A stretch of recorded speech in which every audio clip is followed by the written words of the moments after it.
ng peace ang puso at isipan ko. Panginoon, tanggalin mo ang galit sa aking puso. Alam kong walang maidudulot na mabuti ito sa akin. Tanggalin mo ang emosyon na ito sa oras na hindi ko nagugustuhan ang mga nangyayari sa buhay ko, na hindi nangyayari ang mga plano ko, na hindi naaayon sa gusto ko.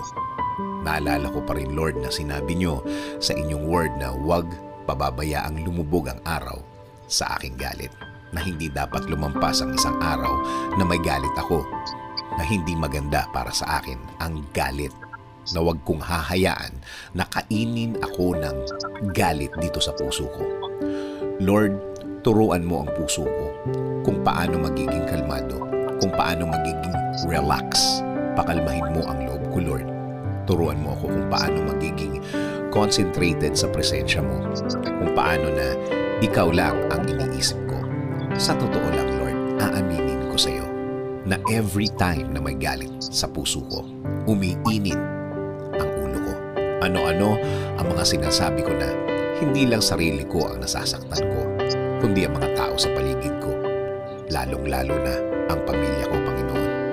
Lord, help me to focus on the good things. Help me to focus on the better things. Alam ko, ang lahat ng mabuti ay galing sa iyo dahil alam kong ikaw mismo ang mabuti. Ikaw mismo ang pinanggagalingan ng kabutihan.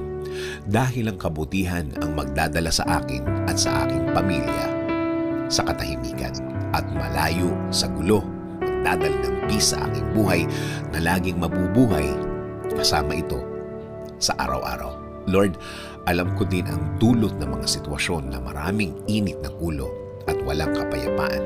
Magdudulot ito ng problema, ng maraming problema. Hindi lang sa akin, kasama na ang mga taong nasa paligid ko at mga taong nagmamahal sa akin. Kaya Panginoon, idinadasal ko po ang aking buhay ngayon, ang aking araw-araw. Patuloy niyo po akong i-guide sa buhay. Turuan mo akong maging at peace sa lahat ng bagay, kahit sa gitna ng mga malalaking problema.